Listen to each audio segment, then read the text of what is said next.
Welcome to Young Turks, everybody. Ben Mankiewicz here for Cenk. Jesus made me button my shirt because he's not cool.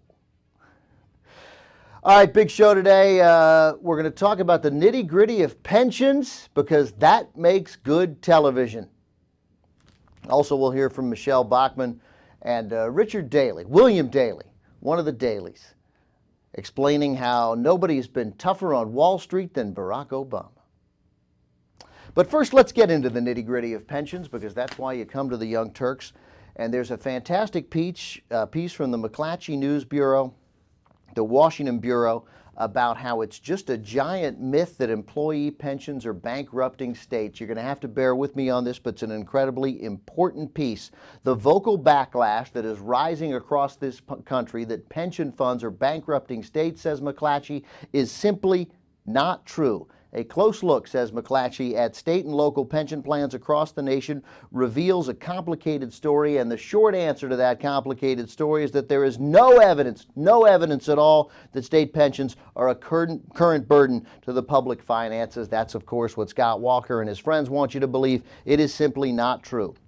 First of all, get this. Pension contributions from state and local employers aren't blowing up state budgets, it says. 2.9%, less than 3% of states' funding on average goes to the pension funds. By the way, the Center for Retirement Research at Boston College has it at 3.8%. So it's between 2.9% and 3.8%. You listen to Scott Walker, it's 30%. They can't possibly continue to afford to pay these pensions. But it's between 2.9% and 3.8%.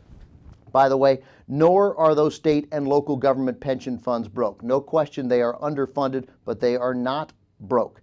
Those pension funds sunk along in the Great Recession from 2007 to 2009, but they have rallied and they are on firmer footing, just like your money, if you left it in the stock market, is rallied and it's now on firmer footing. Here is a quote from Jean-Pierre Aubry. Sounds like a smart guy. He's got a French name. He's a researcher specializing in state and local pensions for the nonpartisan Center for Retirement Research at Boston College, quoted here in this McClatchy piece. Quote, on average, with the assets on hand today, plans are able to pay annual benefits at their current level for another 13 years.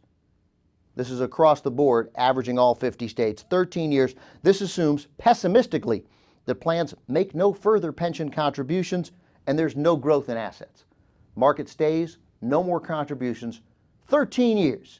You listen to Scott Walker, they're run out of the money a week from Tuesday. 13 years, that's the truth. Defenders of public pension systems say these anti-government, anti-union elected officials who are lying to you on a daily basis, and the interest groups that have exaggerated the problems like the Chamber of Commerce's across the country, they score political points, and as the economy heals, these public pension plans will be revealed that they're gaining value, proving the critics wrong. That's why they're acting now, because you wait 6 months, a year and a half as the economy gets better, all of a sudden it's going to be very clear that these pension plans are not nearly in the trouble that they appear to be in now. Quote, there's a window that's closing as market conditions improve and interest rates rise, and the funding of these plans is going to look better than depicted by some. That's a guy named Keith Brainerd, Director of Research for the National Association of State Retirement Administrators. That's in Georgetown, Texas, a place that I did not know existed. February 23rd interview, of course, this is what the opponents are saying. Representative Devin Nunes, or Nunez, that's spelled N-U-N-E-S, a Republican of California. He called the federal stimulus efforts to rescue the economy, quote, essentially a federal bailout of public employee unions. Yeah, that's exactly what it was.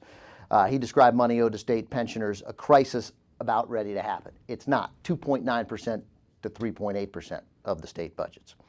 By the way, we should point out, how many state workers do you think are unionized? The impression, of course, is that it's 100%. But 2 out of every 3 state workers are not in a union. 26.8% of state workers are unionized. 26.8%, less than a third. If you add local and municipal workers, they're at about 43%, and that's because of cops and firefighters, and that pulls the overall average of workers inside a state, counting everybody, of local workers, municipal, state, everybody to 31.8%, just under a third. And of course, by the way, Governor Walker, as we well know, has left out firefighters and cops from his plan to eliminate the collective bargaining rights of state workers. And by the way, just out of curiosity, why are they being left out? If there's a principle here, that state workers don't have the right to organize, why the hell do cops and firefighters have the right to organize? If this is a principled issue, if this is an idea that if you're a state worker, then you don't have the right to organize because you work for the state, you don't have the right to be in a union, then I got news for you. Cops and firefighters, they don't have the right to organize either. But no, because you're trying to score political points, you're letting cops and firefighters out, you're letting them off the hook. The fact of the matter is cops and firefighters do have the right to organize, and so do teachers, and so do nurses, and so do the people who, if they want to, renew your driver's license. But the fact of the matter is only 26.8% of people who work for the state are even in a union. Only when you add in sort of the rest of public sector workers, counting municipal local employees, does it even get to 31.8%. Another giant misconception.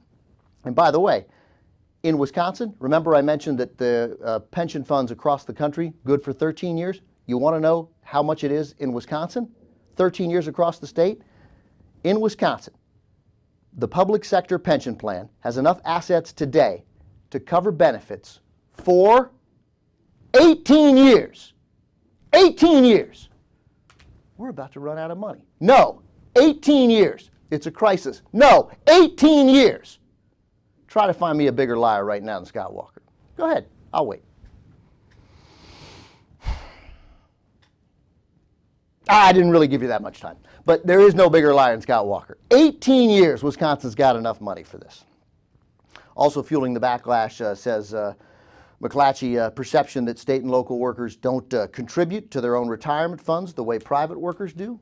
They do, although, to be honest, we have to admit, private sector workers do contribute a little bit more, but public sector workers do contribute. And by the way, the notion also that, again, they're going to run out of this money would be the case, and that would be the case if everybody working in the public sector retired at the exact same time. But in a shocking development, that doesn't happen. So it's a giant lie. The pension funds across the country are in pretty good shape. The state in the worst shape is Kentucky, which can last 4.7 years. That's the state in the worst shape. States that have particular budget crises like Illinois and New Jersey are in worse shape than others, but the average is 13 years, and Wisconsin is 18 years. Scott Walker is lying to you in many ways, and this piece, this terrific piece from the Washington Bureau of McClatchy News Services, should be read by everyone. Dave, do we still put articles up on the website? Kind of? Can we? Sort of? Come on. Yeah, kind of, sort of. Come on. Come on. Will we put this one up?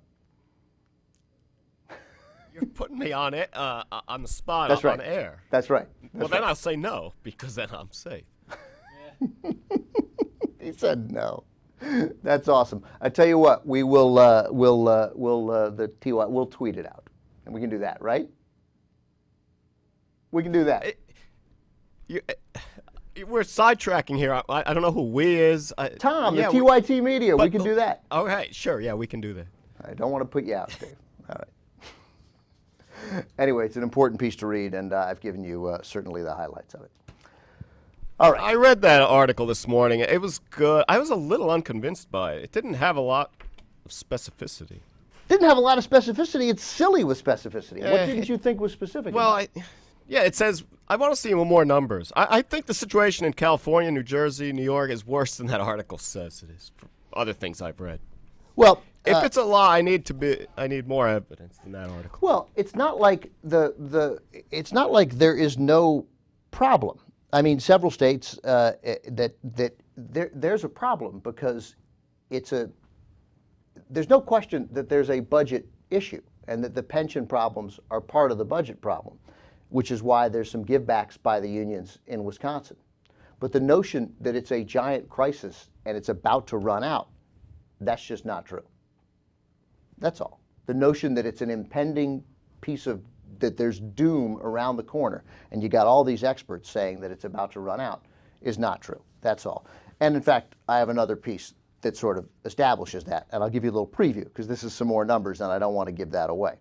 For example, like here's from Moody's, by the way, that the notion that the $137 million budget deficit that needs to be made up in Wisconsin, that's true. That's not that big a deal. in any way, shape, or form, and that's not a crisis at all. There's a $3.6 billion budget deficit projected for the next 2 fiscal years. That's not a bogus number in Wisconsin. That's a real number, and the pension issue does have something to do with that. The $137 million number represents a tiny, minuscule 0.456% of the state's $30 billion budget. It's nothing. It's insignificant, less than half of 1%. The projected $3.6 billion deficit for the next 2 years in Wisconsin is more serious. That's 12% of the overall budget. So that's a real problem in Wisconsin. There's no question, and obviously the payout of the pension funds matters to that overall deficit. But it's hardly the only problem. And one of the biggest ways to solve that problem, which Scott Walker has taken off the table, but he doesn't have to take it off the table, would be raising taxes. He's just decided to take that off the table. But that's seriously for the last, how the hell old are we? It's 2011, 24, we're 235 years old. That's the most significant and easiest way that governments raise revenue. And he's taken that off the table. That's how you solve problems. I'm not saying you can't cut, but they're sitting there cutting taxes while we have this huge deficit. I mean, it makes no sense. It makes no sense at all. It's not a crisis. The pensions are not the crisis. They got to give back. They've agreed to give back. And as McClatchy has pointed out, and by the way, nobody was better as we did, for 8 years of reporting on the Iraq War. Nobody did better than McClatchy, and they were right every single time. 99% of the time, nobody did better reporting, and they're right here. All right, we're going to do why Wisconsin isn't broke momentarily, but since I just sat here and read a bunch of numbers, we have some graphics for that, I'm going to do another story just for my own amusement purposes to go in a slightly different direction. John McCain was on CNN yesterday. So Jesus, a couple of pictures of John McCain if we could. Here, I need a small little graphic for this. So John McCain will have a cover, so it won't work, at least for me. But anyway, you get the idea. John McCain, he appeared on, ABC's This Week, not on CNN. It's a CNN story I'm reading. And he was touting free trade agreements during his interview on This Week with George Stephanopoulos and whoever else was on that program. And he talked about innovation being the key to the U.S. being able to recover and restore our economy. That was his quote. And through the designs for the iPad and iPhone, he was talking about how that was going to be key, using that as an example. He said, I think it's obviously a recognition of the reality and the trends. The cheaper, lower-cost labor products will usually prevail over products made in higher wage and income countries, he said, while commenting the abundance of foreign-made products in the American marketplace. But when he moved into the territory of goods that are made in America, this is where John McCain ran into trouble. I would also point out, says John McCain, that an iPad or an iPhone, those are built in the United States of America. And as the president has said continuously, and I agree with him, innovation is the key to being us able to restore our economy. And that's got to be exports. We've got to have free trade agreements. Well, here's the thing, as he mentioned the iPad or the iPhone built in the United States of America, as everyone who has one of these, and I do, and I'm a big fan of my new Verizon iPhone. I would never have bought one by AT&T because you can't talk to anyone on the phone. But the Verizon iPhone has been a lovely product, and it's made in China, as is the iTouch and the iPad, and everyone who has one knows it's made in China. Designed by Apple in California, assembled in China. They're all made in China. I just, look, man, I don't know, but I don't represent the state of Arizona, where I was this weekend, by the way. It was lovely. I hung out with Jesus in Glendale, Arizona, saw the Dodgers play the Reds. But man, I don't represent the Arizona in the United States Senate. I don't go on This Week with George Stephanopoulos and talk about the importance of free trade agreements and how the most sort of important tech products in the United States of America are made here. They're made in China. And I just think people should know these things, which brings me a little bit to Mike Huckabee, talking about how Barack Obama, Mike Huckabee and the Natalie Portman and the teen pregnant and the single mother pregnancy. Shut up. Who's he trying to impress? I guess he's just trying to impress conservative voters. I had a friend of mine suggest that maybe Mike Huckabee is attempting to take a sort of subtle shot at Sarah Palin, with the hit at the unmarried pregnancy by taking a shot at Bristol Palin without mentioning her by name. I didn't buy that. It's an interesting theory. I think it's just a way, it's a free shot at conservative voters by taking a hit at Hollywood. But when Mike Huckabee gets up there and takes a shot at Barack Obama by saying he has this anti-colonialist worldview because he grew up in Kenya and has a different view of the Mau Mau revolution, well, what kind of clown is this? And it comes right after last week we sat here and praised Mike Huckabee during an interview with George Stephanopoulos for suggesting that Republicans who doubt where Barack Obama was born are wasting their time. That Republicans shouldn't be talking about that because we know where he was born, and if he wasn't born where he says he was born, the opposition researchers for Hillary Clinton's campaign would have found that out, and we need to move on. Was as good a point as I've seen a Republican make about it, a Republican certainly running for office make about it. It wasn't as good as it could have been, but it was pretty good. And then he turns around, as all of you have read, and talks about him being raised in Kenya. He wasn't. He was raised in Hawaii. He spent 5 of his first 18 years in Indonesia, not Kenya. His father, of course, Kenyan. And then he talks about the Mau Mau revolution and then has the audacity to suggest, his spokesman has the audacity to suggest that he misspoke, that he meant Indonesia, not Kenya, when the Mau Mau revolution was in Kenya. It's just a lie. It's an inconceivable, it's only a lie, and it's only pandering to the worst kind of racists who want to believe and want to say that Barack Obama is Kenyan. And also, by the way, this sort of clownish assertion that there's something wrong with suggesting that the British were colonialists and imperialists. I mean, they were. They would say they were.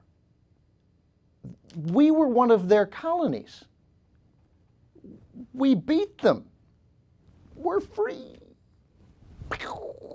We're winners. Winning! I mean, dude, they were imperialists. They were colonialists. And Kenya's free. We're free. The British know it, man. It's not like some secret. We're all anti-imperialists. We're all anti-colonialists. The United States is founded on being anti-colonialist and anti-imperialist. And this notion that he somehow, because his dad is Kenyan and you made up that that he was raised in Kenya, that somehow affects his worldview, I hope that's his worldview. But anyway, he was raised in Hawaii, and you're just as bad as the rest of them, Mike Huckabee. And somehow, this all relates to my iPhone. But John McCain ought to know that they were made in China. It's not that big a deal, but it's not a nothing deal. And these guys just ought to know better. They just ought to know better. Wisconsin's not broke. We'll do that when we come back.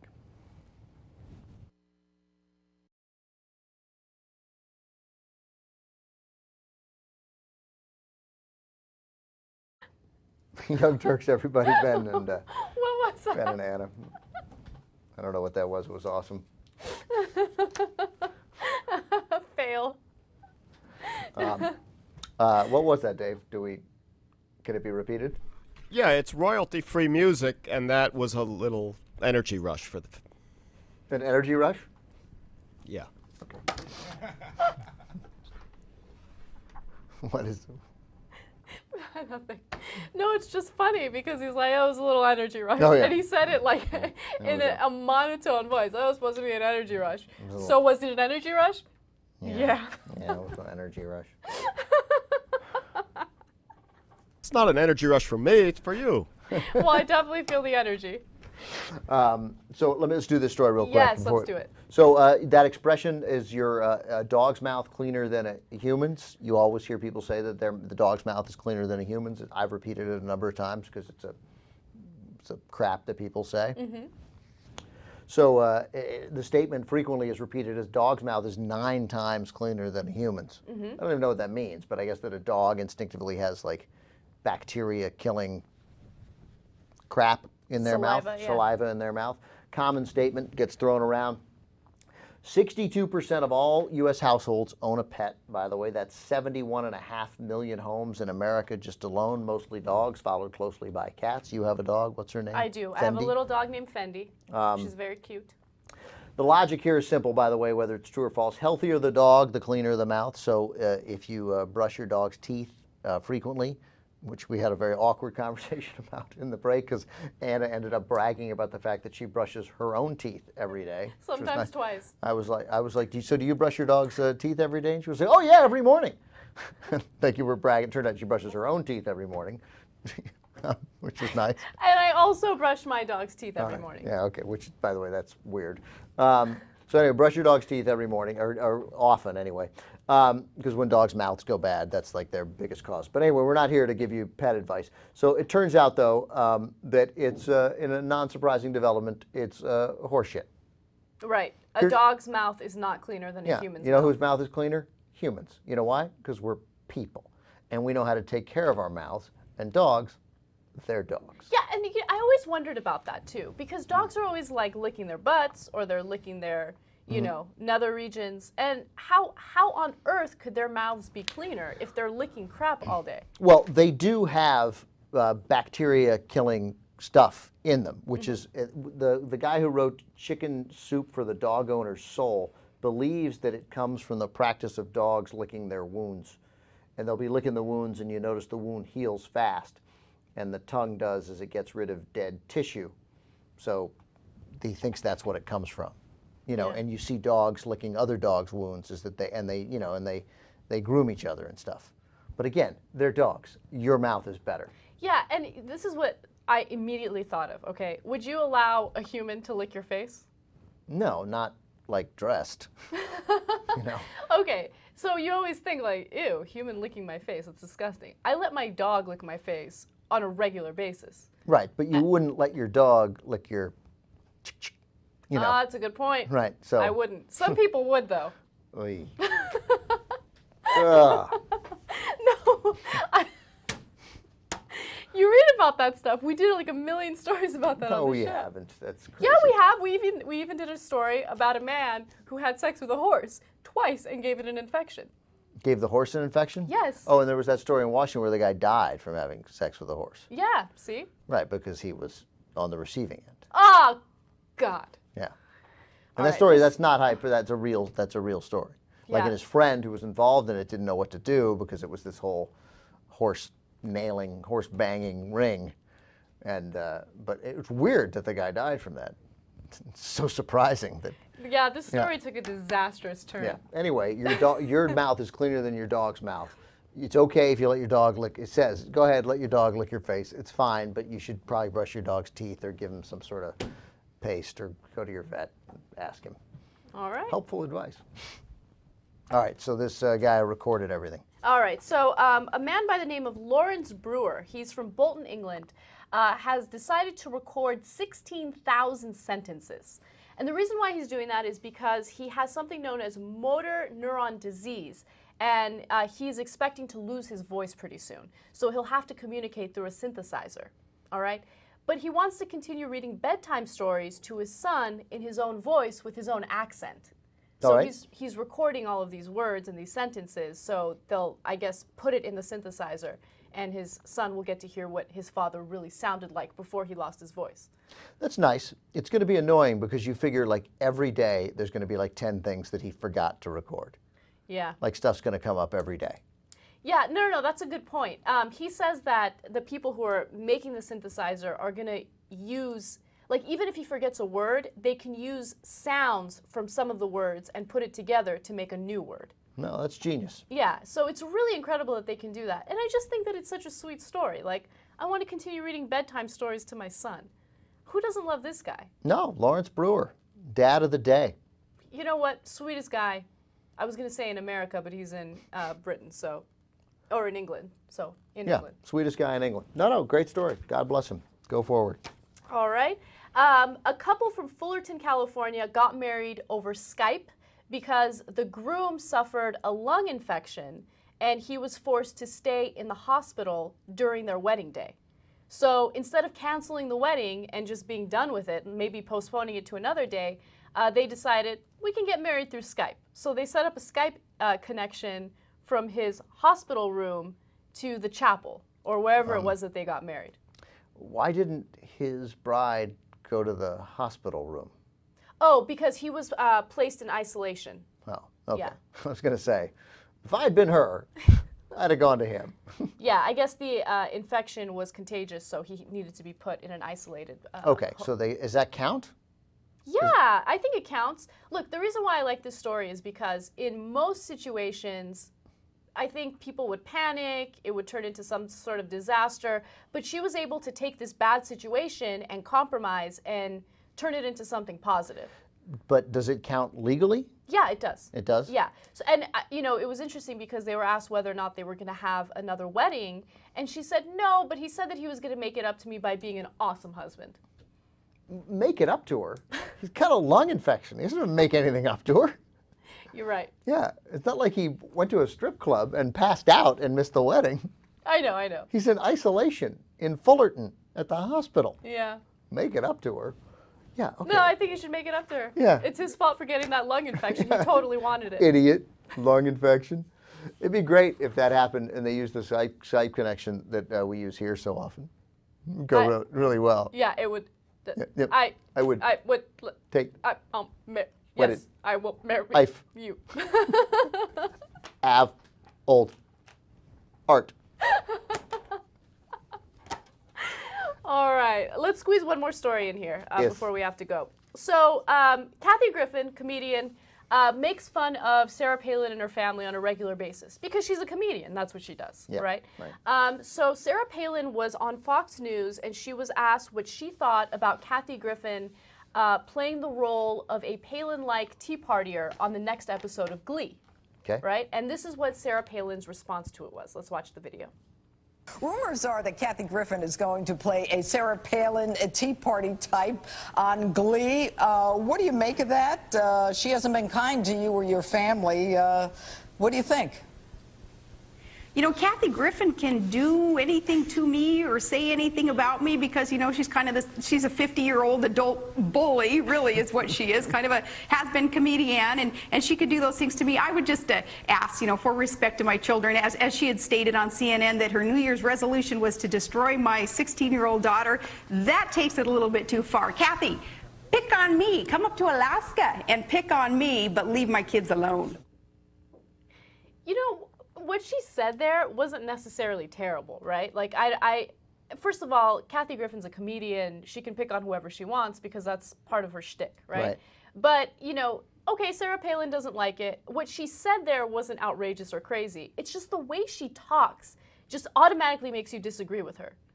Yeah. It doesn't matter what she's saying. She could say, I don't believe in people killing dogs, but the way she says it makes you question her a little bit. I have a tough time believing that Kathy Griffin's New Year's resolution was to destroy Sarah Palin's 16-year-old daughter. I didn't follow Kathy Griffin on New Year's Eve, but I find that hard to believe. I find it hard to believe as well. Yeah. Who's Sarah Palin's 16-year-old daughter? I think that's Willow Palin. Right. Yeah.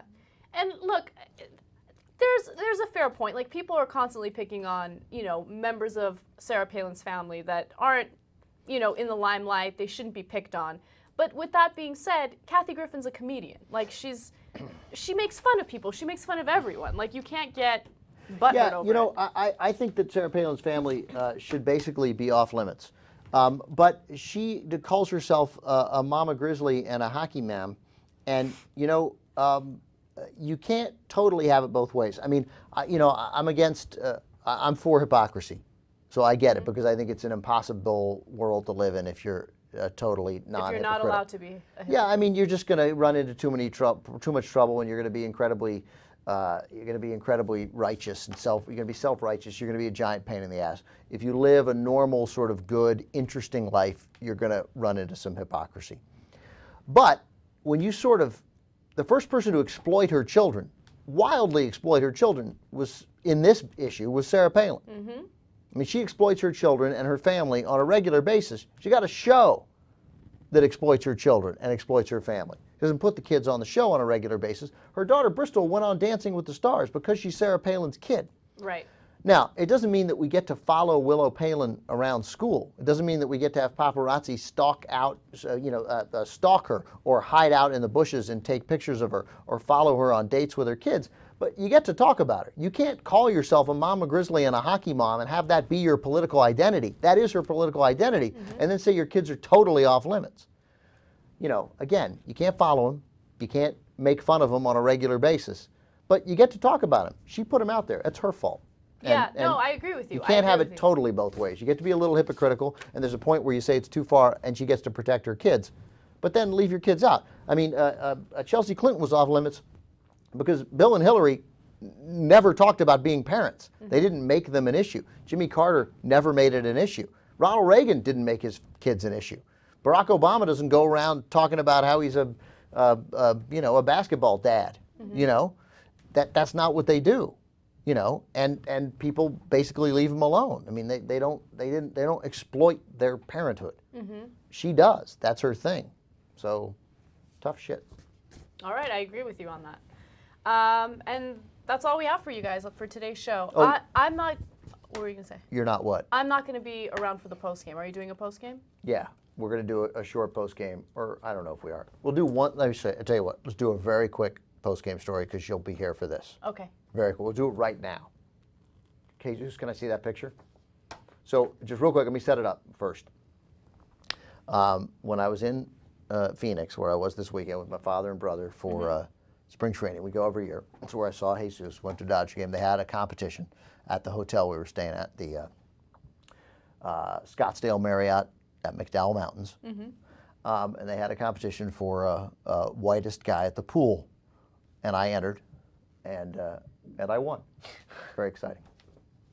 Oh my God. Yeah, I gotta be honest, it wasn't even close.